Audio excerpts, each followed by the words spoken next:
The clouds weren't dark, yet lightning flashed. Red and purple and green. The super ships above were battling, and us on the ground. We stood in our carapace armor in ranks that were 10 Malin deep. Opposite us stood the humans. Their ships hovering behind them as our ships hovered behind us. Firing over and over at each other, trying to weaken the other's shields. It had come to this then. The war of extermination. The end of one race's existence. I had my Cybertron blade in hand and my shield belt activated. Our leader, Segon Devon, leader of the Gigantians who rallied us to the danger before us, a foe who did not cease adventuring. Humans, the threat to balance. Segon gave the call and we charged. Due to close proximity, plasma rifles weren't recommended. To kill, one must cut deep into enemy ranks. Drive until you fall. As we charged, we sang the Song of the Fallen, honouring the soon-to-be dead from both sides. The humans did not sing. In their metal armour made of Cybertron, the planet of metal that they conquered, they swarmed to us, fluid and graceful, and their helms revealed faces that could at first make one think of kindness, before what you saw what it was, keen resolve. 10 feet apart we ran, getting closer. 5 feet, our singing ceased. It evolved and became a war cry. 1, we collided, and an explosion sounded, like the gods hammering at the core of planets. The human before me sidestepped a blade, pirouetted, and dived with a clean slice for a comrade's neck, at the joint where the carapace meets, where flesh is exposed. I placed my hand to my nape right when a blade struck the carapace of my hand. Intuition saved me. Without looking back, I dropped a plasma grenade, rolled and broke into a sprint that ended with me being flung off my feet as the grenade detonated. I collided into 3 humans who were holding a formation. The first fell to my blade, a clean thrust through the neck, but before I could fully rise to handle the other 2, a plasma shot hit my back. The carapace cracked but did not break. The force pushed me into the ground. A second plasma shot drove me deeper. A plasma grenade exploded 15 feet away. The ground exploded. Dirt flew and my carapace lids filtered the most of it. A ringing in my sound cleaves made me disoriented. I stumbled free of the ground just when a human drove into my side. He wielded a laser knife that he tried to force into the open flesh of the neck where carapace meet. I elbowed him with the sharp tip of my carapace. A lucky shot, for it punctured the helm shield and gorged the human's eye. He screamed, and I got off the ground to finish him when an explosion sounded from above, halting my motion. Our main ship, the Mother, fell before our eyes. Its defenses had fallen to the bombardment of the human ships.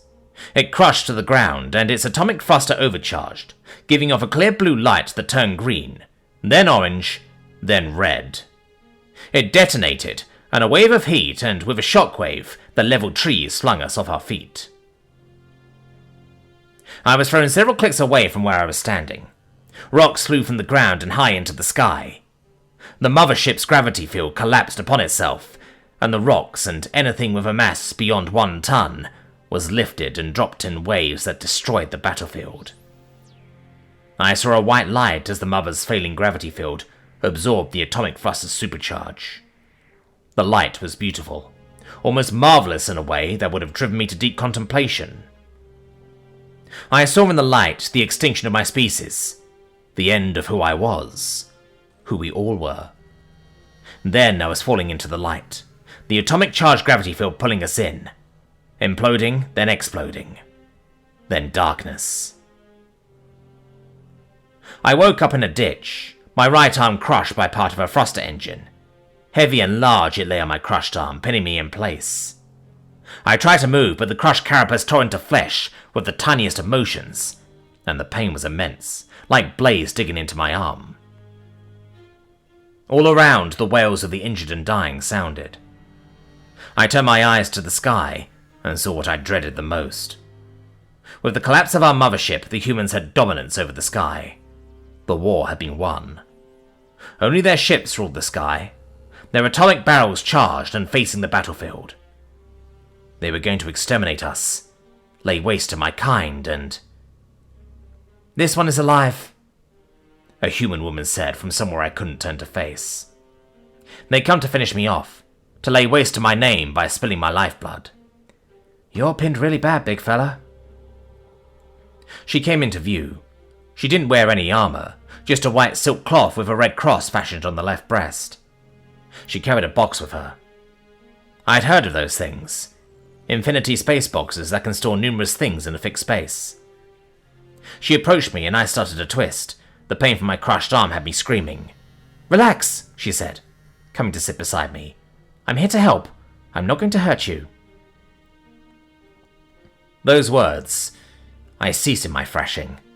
If it wasn't harm she'd come to offer me in my dire predicament, then what was it she needed? Information? Was I to be tortured? I wondered whether this was what humans did. At the end of a battle, they scavenged for knowledge among the dead. It struck me as sacrilegious. What do you want? I asked her between gritted teeth. First, I want to help you get out of there. Your left hand is crushed. Can't lift this thruster engine off it because it's too heavy. It'll have to be severed and then regrown. She took out a syringe from her infinity box that held a clear golden liquid. She tapped it twice and pressed the needle to the carapace joint of my neck. The pain all over my crushed left arm disappeared. A peace descended on me, whose likeness I never thought I'd find on a battlefield. It was hard figuring out your anatomy, she continued. You Gigantians are biological marvels. The ability to grow carapace and an affinity to a planet with 2 suns. Your temperatures range at 70 degrees. You metabolize faster at an extended rate more than humans. 2 hearts, 3 lungs, and brains that can fathom new colors. We spent decades at the lab understanding your bodies, knowing it will age you one day. Why? It was the only thing I could muster. Why what? Why do you do this? She took out a razor saw, plasma fired and serrated with plasma points from the infinity box. She pressed her hand to my neck, and with her right hand she sawed at the joint where the thruster engine met my arm. I thought I'd feel blinding pain.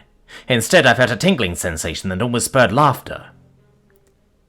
In the early days of technology, she said, we had animals called the elephants and the rhinos. Big creatures, marvelous to look at. Seeing them brought a feeling of awe, made you feel as if you were part of something big.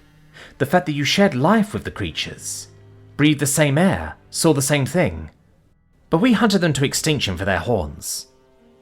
Back then, mankind valued only themselves, but the poets spoke of these creatures, and the artists fashioned their images with paint and chiseled stone. We struggled to immortalize them in art, and our efforts made us aware of the value of life. For despite all our art in the honor of the elephant and rhino, nothing could compare to seeing them in the flesh, and this made us take a vow that we would always fight extinction. Segon said, I started. He said humans defy the bounds of nature.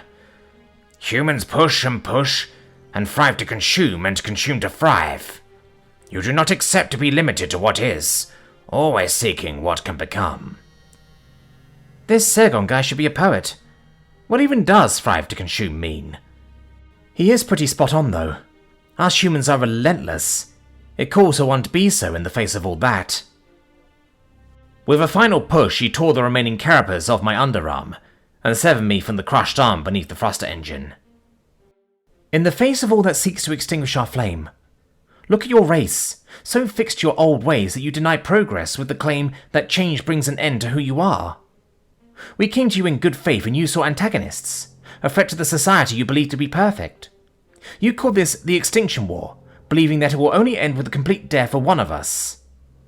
She spoke this while observing the wounded stump where my arm used to be. She took out a container from the infinity box and started applying a salve to the stump. It felt cool and soothing. Yet here I am, ensuring you live. She returned her instruments to her infinity box and helped me off the ground. Head to the green light. It's the surrender zone. There your limb will be regrown and you'll be given whatever you need. She pointed to a spot illuminated with a barrier of green light. Relief. The ship illuminating the area had the word engraved on its side. Around me, my comrades, limping and shuffling forward with catered to wounds made to the green light, a look of serenity and hope etching our faces. They were on the battlefield all around, in their white silk with the red cross on the breast. Tending to the wounded, Gigantians and humans alike, we made our way to the green light, to relief.